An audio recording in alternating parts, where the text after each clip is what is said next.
आज जो chapter start करने जा रहे हैं वो इतना इजी चैप्टर है कि आपको अगर जर्नल के बाद भी स्टार्ट करते ना तब भी आपसे बन जाता है। एकदम आसान सा चैप्टर और एकदम आसान चैप्टर स्टार्ट करने जा रहे हैं जिसका नाम क्या है, सब्सिडियरी बुक। अब ये सब्सिडियरी बुक का हिंदी क्या होता है? ऐसे हिंदी में कहते हैं इसको सहायक पुस्तक। अब सब्सिडियरी बुक होता क्या है? सब्सिडियरी का मतलब सहायता करना, जो सहायता करता हो। किस चीज में सहायता करता हो? अकाउंटिंग करने में सहायता करता हो। किसको सहायता करता हो? हर एक बिजनेस ऑर्गेनाइजेशन को या नॉन बिजनेस ऑर्गेनाइजेशन जो क्या करता है, अकाउंटिंग का काम करता हो, उन सबको हेल्प करता है। वो कैसे हेल्प करता है? अकाउंटिंग करने में कैसे हेल्प करेगा बताओ? कुछ अकाउंटिंग को, अकाउंटिंग के प्रोसेस को थोड़ा इजी बना कर ही ना उसको हेल्प करेगा। तो सबसे पहले हम लोग क्या करते हैं, कोई भी बिजनेस ऑर्गेनाइजेशन है सबसे पहले क्या करता है, वो पहले जर्नल बनाएगा। फिर क्या बनाएगा वो? लेजर बनाएगा। फिर क्या बनाएगा वो? ट्रायल बैलेंस बनाएगा। फिर क्या बनाएगा वो? फाइनल अकाउंट बनाएगा। तो जर्नल लेजर बनाता है कि नहीं बनाता? बनाता है ना। हर एक बिजनेस ऑर्गेनाइजेशन क्या करता है बच्चा? जर्नल लेजर तो बनाना ही बनाना है। अब होता क्या है कि जब बिजनेस ऑर्गेनाइजेशन बहुत बड़ा होता है ना तो हर एक का जर्नल और लेजर बना पाना बहुत मुश्किल होता है, क्योंकि टाइम हमारे पास कम होता है। क्योंकि बोला जाता है कॉमर्स में जब आप पढ़ते हो तो बोलता है क्या कि पैसा ही, समय ही क्या है, धन है ना। तो समय को अगर आप बचाते हो तो वही आपके लिए क्या है, मनी का काम करता है। तो आप मनी कैसे, आप समय को अरेंज करते हो, ये बहुत जरूरी है। बात आई समझ में कि नहीं? अब होता है क्या कि जर्नल लेजर बनाने के सिवा जब बिजनेस ऑर्गेनाइजेशन बहुत बड़ा हो जाता है तो वो एक काम करता है, ऐसा काम करता है ना कि इजी हो जाए, ना तो जर्नल बनाना पड़े ना ही लेजर बनाना पड़े। तो सबका ऐसा हो नहीं, पॉसिबल नहीं है। उन सारी चीजों का ट्रांजेक्शन हम सब्सिडियरी बुक में करते हैं जिसका ट्रांजेक्शन सबसे ज्यादा होता है।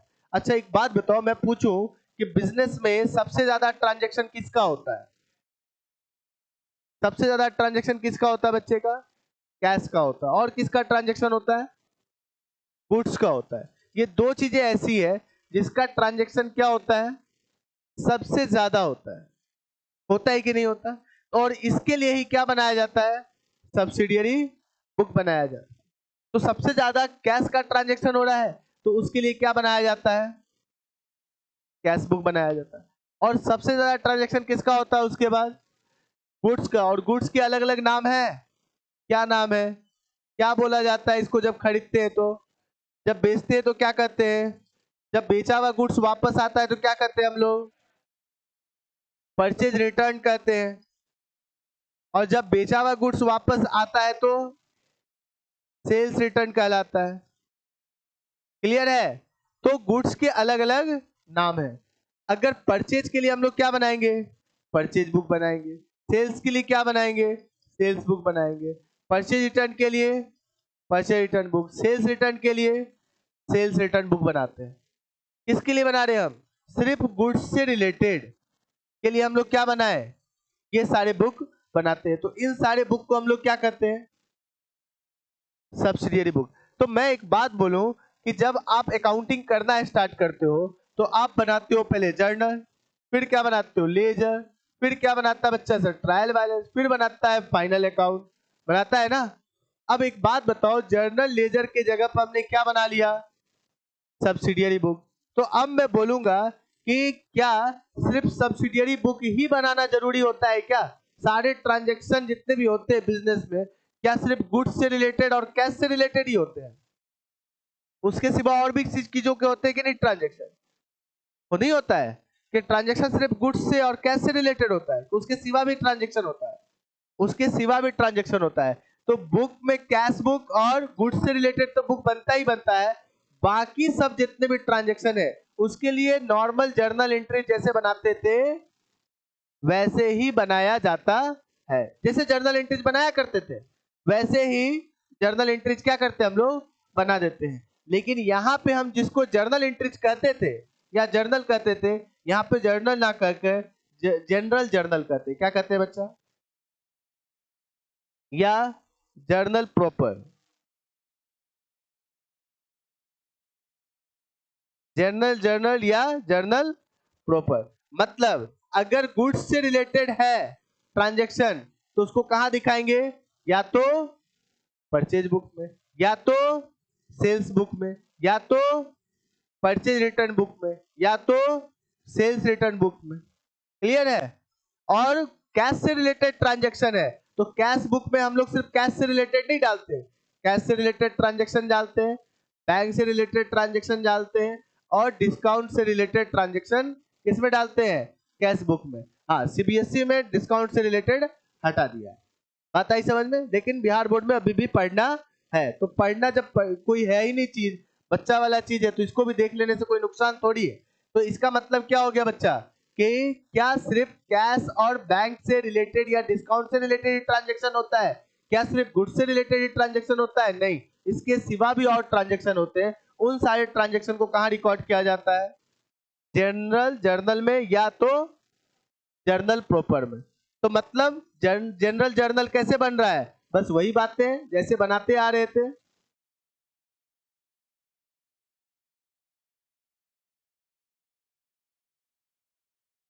Date, particular amount, debit, credit जैसे बनाते थे, एकदम उसी फॉर्मेट में आपको बनता है। इसके लिए अलग से कोई टेंशन लेने वाली बात नहीं है। तो सबसे पहले क्या है कि सब्सिडी बुक में हमें क्या पढ़ना है, एक कैश बुक पढ़ना है, एक गुड्स से रिलेटेड बुक पढ़ना है, और एक जनरल प्रॉपर आपको पढ़ना है। तो ये पढ़े या ना पढ़े आपको आता ही है पहले से। पढ़ना मेन क्या है आपको, सब्सिडियरी बुक। तो सब्सिडियरी बुक में सब्सिडियरी बुक को दो भाग में डिवाइड कर दिया गया है, एक तो सब्सिडियरी बुक 1 और एक सब्सिडियरी बुक 2। और इसी 2 में आपको जनरल प्रॉपर को भी सिखाया गया है। तो हम लोग सबसे पहले क्या सीखेंगे, कैश बुक। क्लियर है।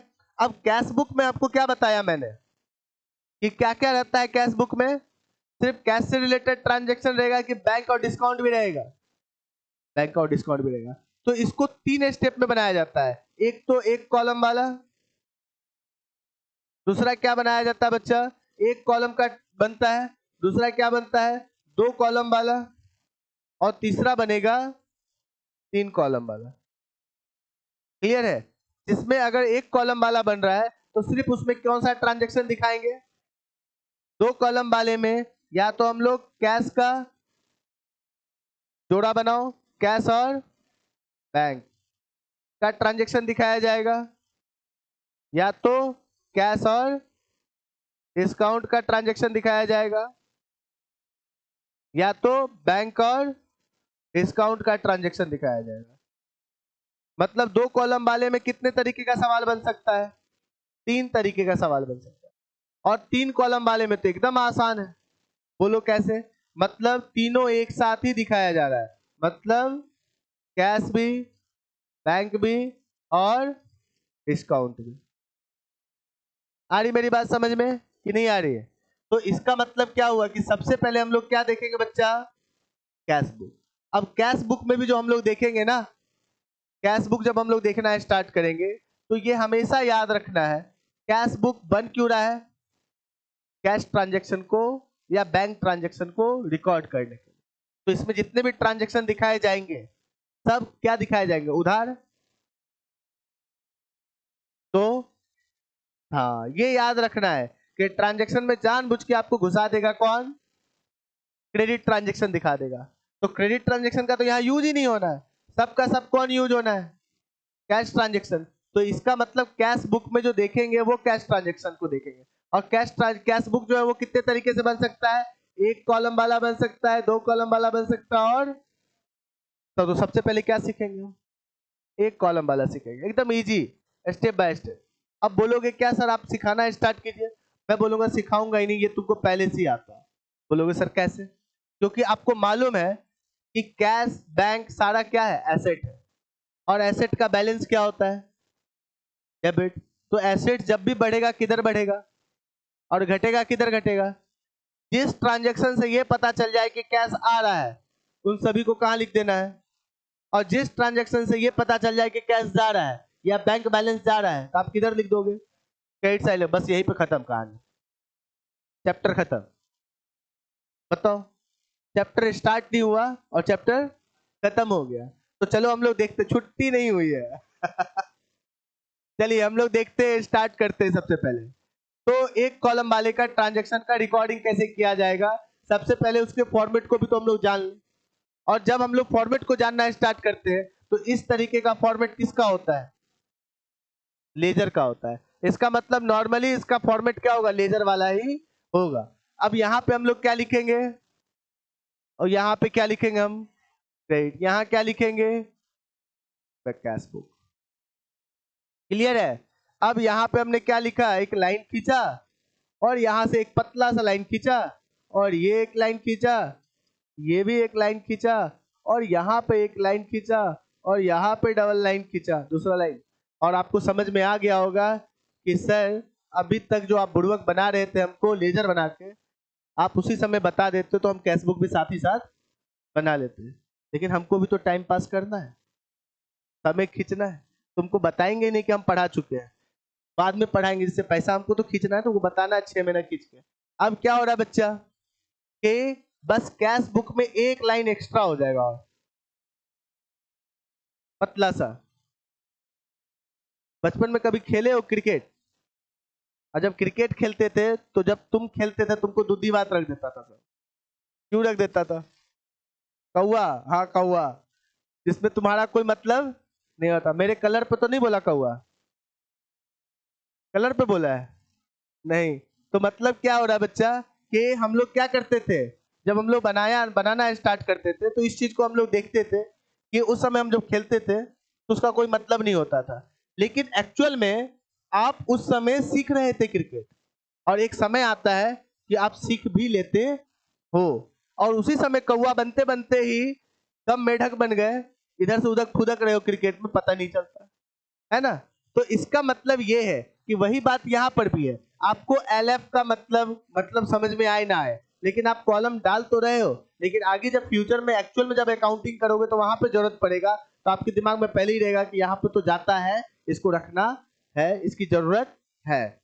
अभी सुन लेना है कि जरूरत है, लेकिन अभी एक्चुअल में उसका यूज करते नहीं है। चलिए तो यहाँ पर देखना है क्या कि हम लोग यहाँ पे क्या लिखेंगे बच्चा, डेट। यहाँ क्या लिखेंगे, डेट। यहाँ क्या लिखेंगे हम लोग, पार्टिकुलर्स।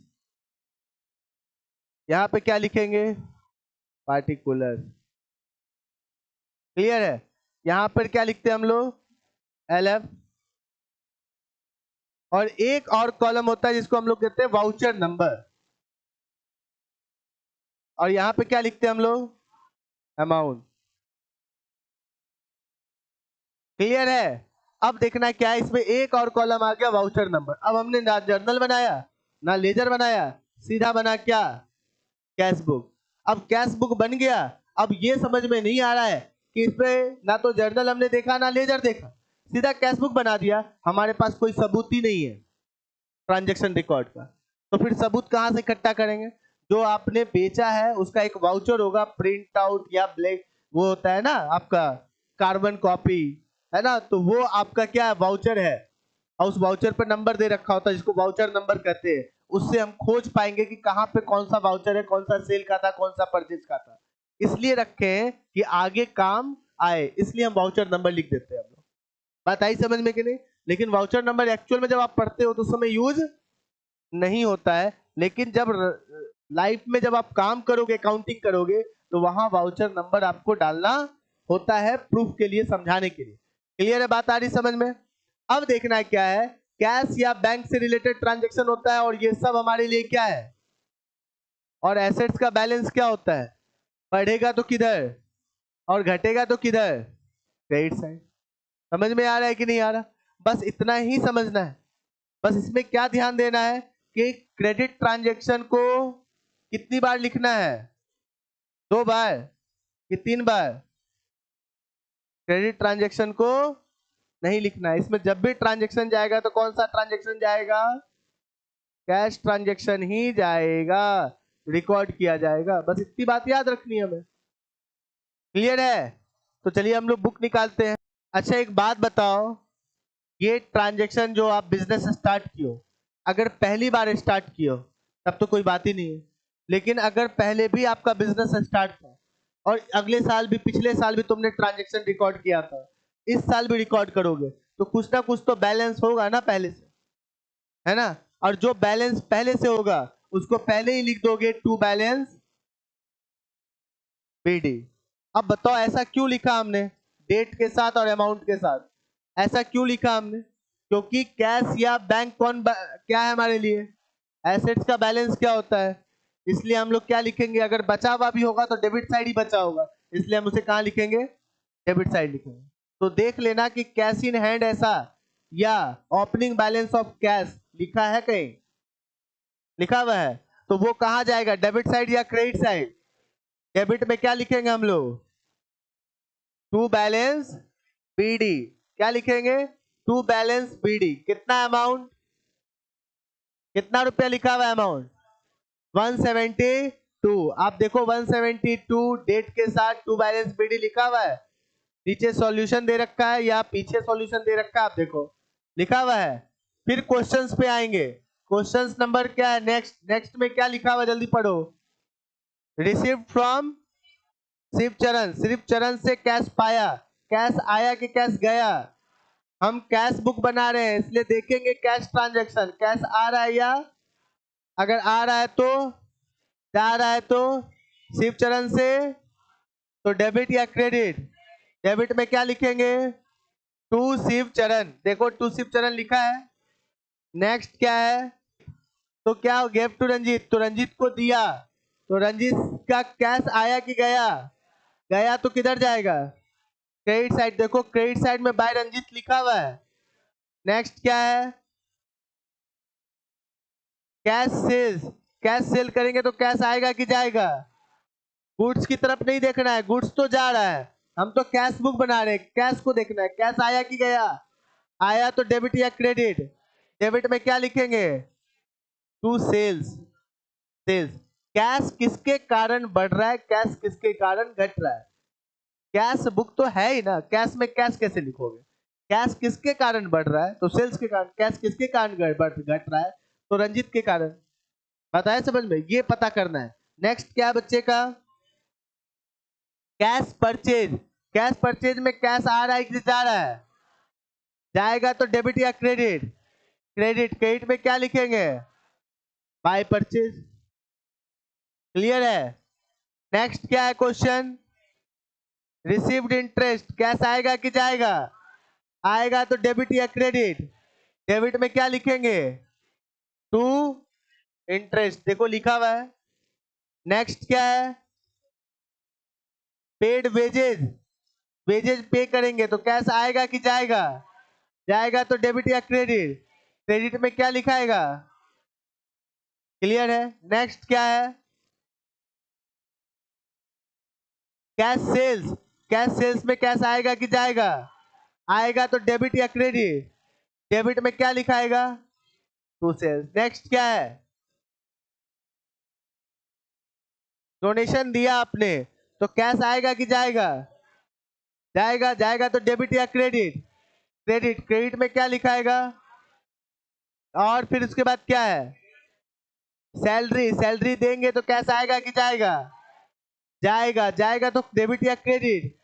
क्रेडिट में क्या लिखाएगा, अब क्या दे रखा है, खत्म। अब आपको सीडी बीडी तो करना आता ही है कि नहीं आता, कैसे सीडी, जिधर कम होगा उधर सीडी, जिधर ज्यादा होगा उधर, है ना, तो सीडी टोटल बीडी। कोई दिक्कत, समझ में आया। नेक्स्ट क्वेश्चंस की ओर बढ़ेंगे हम लोग। Illustration number second, illustration number second को पहले समझने से पहले ये बता दूं मैं कि आपको उसमें रिकॉर्ड करके बहुत सारे ट्रांजेक्शन है। जैसे मान लो क्या कि इस तरीके से क्वेश्चन लिखा हुआ है कि आपने मोहन को माल बेचा, है ना, मोहन को माल बेचा, और क्या क्या बेचा, बल्ब बेचा, स्कूटर बेचा, या क्या क्या बेचा, वो सारा चीज लिखा हुआ है आपको। क्लियर है। तो आप क्या कर सकते हो, जब आप माल बेचोगे तो आपने तो ये सब जोड़कर बेचा है ना, आप चाहो तो ये सब भी दिखा सकते हो, और या तो ना दिखाकर सिर्फ माल बेचने की एंट्री दिखा सकते हो। बात आई समझ में। तो सबसे पहला ट्रांजैक्शन क्या दे रखा है जल्दी देखेंगे, तो क्या होगा, वो डेबिट जाएगा या क्रेडिट जाएगा, डेबिट में जाएगा, तो क्या लिखाएगा, टू बैलेंस बीडी लिखाएगा। बात आई समझ में कि नहीं? नेक्स्ट क्या है बच्चे का, देखो तो ऑन क्रेडिट, तो ये कहां जाएगा, कैश आया कि गया? कैश आया कि गया? ना कैश आया ना कैश गया, तो ये कौन सा ट्रांजैक्शन है? क्रेडिट ट्रांजैक्शन का रिकॉर्ड किस में? कैश बुक में। तो इसका एंट्री नेक्स्ट डेट पे जाएंगे। चलो पहले वाला तो आपने लिख ही दिया ना, टू बैलेंस शीट। नेक्स्ट तो आपने लिखा ही नहीं, क्यों नहीं लिखा जल्दी बताओ? क्रेडिट ट्रांजैक्शन था। थर्ड आपने लिखना है कि नहीं लिखना है? क्यों नहीं लिखना है? क्रेडिट ट्रांजैक्शन है। फिर फोर्थ हमें लिखना है कि नहीं लिखना है? क्या लिखा है क्वेश्चन में? Cash receive from Pannalal. तो पन्नालाल से कैश आया कि गया? आया तो डेबिट या क्रेडिट? डेबिट में क्या लिखेंगे? टू पन्ना लाल। तो टू पन्ना लाल देखो लिखा हुआ है। नेक्स्ट क्या लिखा हुआ है? Cash paid to Dinesh. Cash आया कि गया? गया तो डेबिट या क्रेडिट? क्रेडिट में क्या लिखेंगे? बाय दिनेश। नेक्स्ट क्या है? इलाहाबाद बैंक में आपने जमा किया तो कैश आया कि गया? गया तो डेबिट या क्रेडिट? तो क्रेडिट में क्या लिखेंगे? बाय इलाहाबाद बैंक, या बैंक भी लिख सकते हो। नेक्स्ट क्या है बच्चा? Goods purchase for cash. तो कैश आया कि गया? गया तो डेबिट या क्रेडिट? क्रेडिट में क्या लिखेंगे? By purchase. क्या होगा बच्चा? परचेज, है ना? तो बाबू का देखो कितना, 14 क्विंटल आपको क्या खरीदा है उसने? गेहूं खरीदा है ना? और कैसे के हिसाब से? 10-50 के हिसाब से। फिर 9 क्विंटल उसने क्या खरीदा है? चना खरीदा है। कितने के हिसाब से? 1600 के हिसाब से। ये दोनों को जोड़कर एक साथ आप बाय परचेज में लिख सकते हो। लेकिन उसने देखो उसने क्या लिखा है, बाय परचेज तो लिखा है, लेकिन ब्रैकेट में क्या क्या खरीदा है वो डिटेल भी बता दिया है। वो डिटेल बताना नहीं बताना आपके ऊपर डिपेंड करता है। बताए समझ में? आप चाहो तो ब्रैकेट में लिखकर दिखा दो पार्टिकुलर्स में, और चाहो तो मत दिखाओ, सिर्फ बाय परचेज भी लिख दो तो टेंशन, दिक्कत नहीं है। कोई दिक्कत? समझ में आया कि नहीं आया? आ गया। नेक्स्ट क्या है बच्चा? अच्छा, एक उसी के अंदर लिखा हुआ है फ्राइट पेड। भाड़ा उसने पे किया। भाड़ा पे किया कितना? 80 रुपया। तो कैश आएगा कि जाएगा? जाएगा। डेबिट या क्रेडिट? क्रेडिट में क्या लिखाएगा? बाय फ्राइट लिखाएगा। नेक्स्ट क्या है? Good sold for cash. तो कैश आएगा कि जाएगा? आएगा। आएगा तो डेबिट या क्रेडिट? डेबिट। डेबिट में क्या लिखाएगा?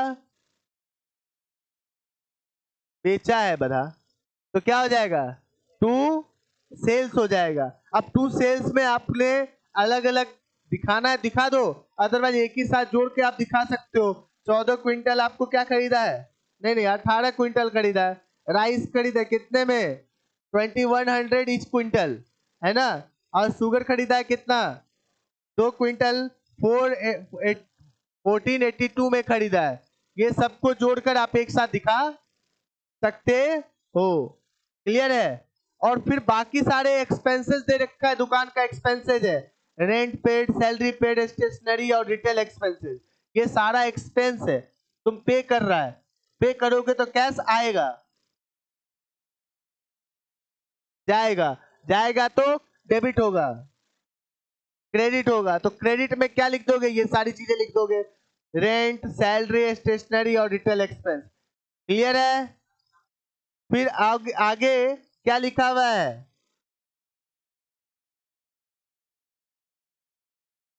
पर्सनल एक्सपेंस के लिए उसने पैसे निकाले। तो कैश आया कि गया? जो आया बोल रहा है वो गया। गधा कहीं का, इतने दिन से बना रहे हैं। ड्राइंग्स जब करता है कोई बिजनेसमैन भी निकालता है तो बिजनेस से निकालता है, तो बिजनेस से गया ना पैसा। और जाएगा तो डेबिट या क्रेडिट? क्रेडिट होगा। तो क्रेडिट में क्या लिखाएगा? By drawing. क्लियर है? अब एक बात मैं बता दूं, आप कभी दुकान से सामान खरीदे हो, और जब सामान खरीदते हो तो कभी कभी ऐसा भी होता है ना कि उधार खरीद के आते हैं। अब उधार खरीद के आते हैं तो तुम ठेला भाड़ा भी उधार ही रख के आते हो क्या? जब कम से कम सामान तो पहुंचाता है, लेकिन ठेला भाड़ा तो आपको देना होता है, नहीं होता है? अब 10 बोरा आपने गेहूं खरीद लिया, तो आप तो लेके आ गए, आपकी जान पहचान की दुकान थी, लेकिन ठेला वाले को बोलोगे कि नहीं, उसको हम भाड़ा पैसा नहीं दिए थे गेहूं का, तो आपको भी हम भाड़ा नहीं देंगे, आप बाद में ले लीजिएगा, मान जाएगा क्या? कैरेज तो उसी समय देना होता है। इसलिए देखना, ऊपर वाला दो उधार ट्रांजैक्शन जो था, आप ध्यान से देखो, दो उधार ट्रांजैक्शन है, उस दोनों उधार ट्रांजैक्शन में आपको क्या दे रखा है? कैरेज भी दे रखा है। सेकेंड और थर्ड में देखना, लिखा हुआ है कैरेज कितना लिखा हुआ है? 3 रुपया इच क्विंटल लिखा हुआ है, हर क्विंटल का दाम। तो कितना क्विंटल था? 25 और 12 कितना हो गया? 37 क्विंटल है। आप अच्छे से देखो, दिखा कि नहीं दिखा? दिख गया? तो ये इससे मल्टीप्लाई करके कितना हो जाएगा?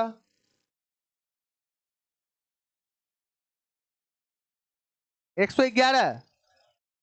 तो 111 रुपया देखो बाय कैरेज लिखा होगा, लिखा है। तो ये तो हमने काम नहीं किया था इस पर, ये बाद में इसलिए बताया कि पहले बताते समय लाइट टूट ना जाए, इसलिए मैं बता दिया। और फिर थर्ड में भी वैसे ही बता रखा है, 3 रुपये क्विंटल। कितना क्विंटल था? 11 क्विंटल था। 6 5 11, 11 क्विंटल, 11 क्विंटल का 3 रुपये से आप कितना हो गया? 37 रुपया। देखो क्रेडिट साइड लिखा हुआ है कि नहीं लिखा हुआ? लिखा हुआ है। डाउट है? समझ में आया कि नहीं आया? तो क्या करना है बच्चा? हाँ, स्टेप बाय स्टेप हम लोग बढ़ेंगे। एक कॉलम वाला, दो कॉलम वाला, तीन कॉलम वाला, इस तरीके से हम लोग बढ़ेंगे। पहले दिन एक कॉलम वाला सब बना कर लेके आओगे, दूसरे दिन दो कॉलम वाला, और तीसरे दिन 3 कॉलम वाले पर ये चैप्टर को खत्म कर देंगे। तो सबसे पहले क्वेश्चंस पे आओ। क्वेश्चंस कितना दे रखा है? एक कॉलम वाला क्वेश्चन। इलस्ट्रेशन खत्म होगा तब क्वेश्चन स्टार्ट होता है, हर एक टाइप का इलस्ट्रेशन खत्म होता है तो क्वेश्चन स्टार्ट होता है। यस सर जी। देखो, सिंगल कॉलम वाला जो सवाल दे रखा है वो 3 सवाल दे रखा है।